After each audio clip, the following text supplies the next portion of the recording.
할렐루야, 오늘도 좋은 날입니다. 요엘서 3장 1절에서 12절 말씀 묵상입니다. 오늘은 나는 하나님의 VIP라는 제목으로 말씀을 나누도록 하겠습니다.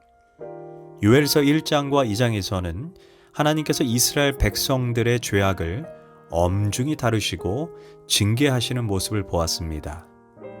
그런데 3장에서는 그 분위기가 바뀌어 심판 이후에 또 징계 이후에 이스라엘의 회복을 말씀하시고 있습니다. 1절에서 보라 그날 곧 내가 유다와 예루살렘 가운데 사로잡힌 자들을 돌아오게 할 것이다. 즉 여기에서 그날은 이스라엘 백성들이 자신들의 죄를 철저하게 회개하고 하나님께 돌아오게 되는 그날을 의미합니다. 그때 하나님께서 이스라엘 백성들을 온전히 회복시켜 주시고 반면 징계의 도구로 사용했던 이방 나라들을 도리어 심판하시겠다는 것입니다. 왜냐하면 그들이 잠시 이스라엘을 징계하는 도구로 쓰임받았다 해도 그들이 하나님의 백성들을 함부로 대하고 고통을 주고 괴롭혔던 죄악들에 대해서는 결코 간과하시지 않겠다는 것입니다.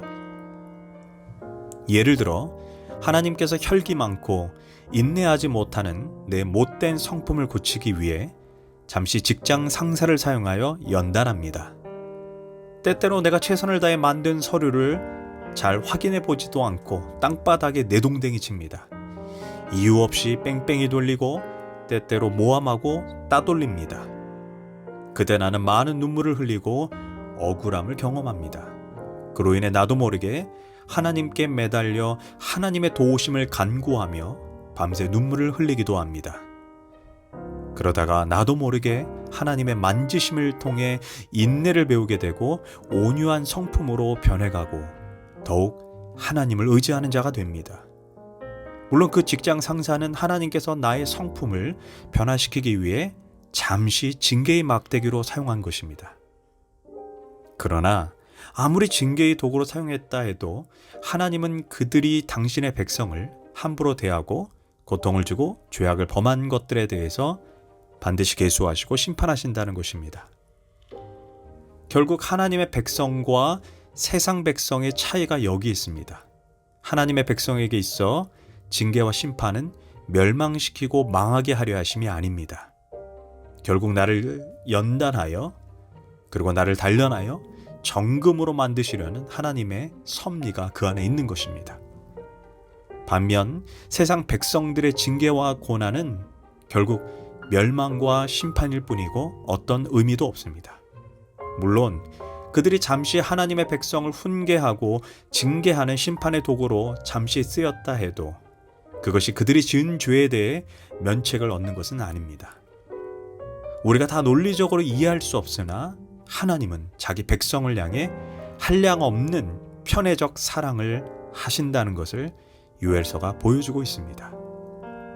그러면서 본문에서 1절에서 회개하고 돌이킨 이스라엘에 대해 회복을 선언하십니다. 반면 2절과 5절부터는 이제 징계의 막대기로 사용된 이방 나라에 대한 그 죄악과 심판을 선고하시며 그들의 죄악을 구체적으로 명시해 주십니다. 2절과 3절에서 그들은 유다가 망해서 노예로 끌려가게 되자 더 큰 고통을 주기 위해 이스라엘 백성들을 흩어버렸다라고 말합니다. 예를 들어 그들은 유다 백성들을 노예로 팔 때도 일부러 가족들을 갈라서 팔았습니다. 아버지는 아수르로, 어머니는 바벨론으로, 아이들은 두로와 시돈으로 각기 따로 팔았습니다. 또한 그들은 자기 마음대로 제비를 뽑아 하나님의 땅을 감히 그들이 나눠 가졌습니다. 심지어 어린 소년은 기생과 바꾸고 어린 소년은 술과 바꾸는 인신매매를 하였습니다. 4절과 5절에서 너희는 내 성전을 파괴하고 은과 금을 모두 약탈하였고 나의 소중한 보물들을 너의 이방 신전으로 다 가져갔다라고 말합니다. 이제 그들의 죄를 묵인하지 않고 엄중하게 따지고 심판하시겠다는 것입니다. 이 부분을 묵상하면서 다시 한번 하나님의 자녀에 대한 편애적 사랑, 지금 우리가 당하는 고난은 결국 고난으로 끝나지 않는다는 것입니다. 또 2절에서 하나님께서 여호사밧 골짜기 곧 심판의 골짜기에서 이스라엘을 괴롭혔던 이방 나라를 싸그리 모아서 심판하시겠다고 말씀합니다. 그런데 거기에서 이런 표현이 있습니다.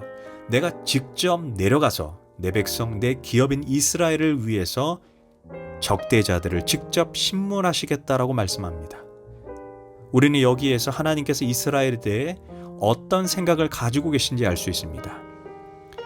비록 이스라엘 백성들이 죄를 지어 심판을 받았지만 여전히 하나님께 있어 그들은 소중한 존재들입니다.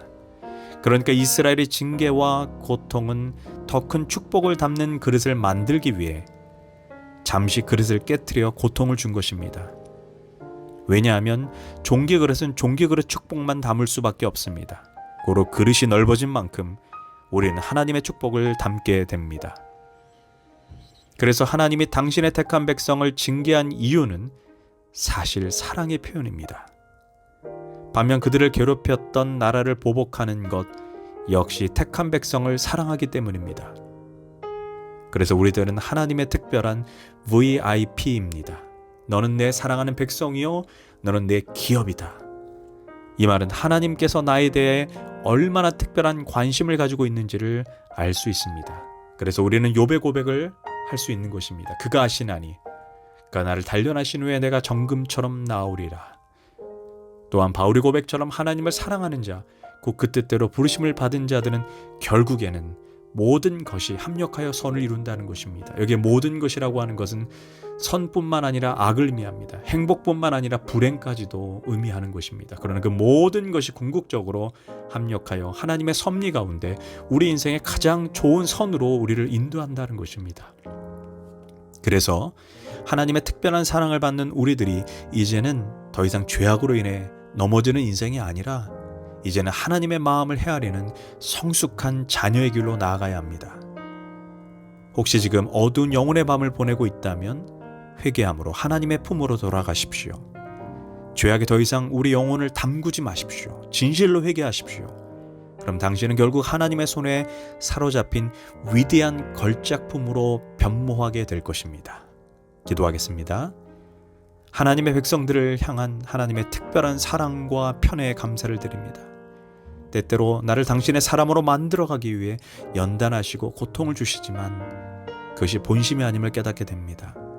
이제는 나의 죄악으로부터 회개하고 돌이켜 이제는 그 죄악에 뒹구는 것이 아니라 이제는 하나님 아버지의 마음을 헤아리는 성숙한 자녀가 될 수 있도록 내 삶을 만져주시옵소서. 예수님의 이름으로 기도합니다. 아멘.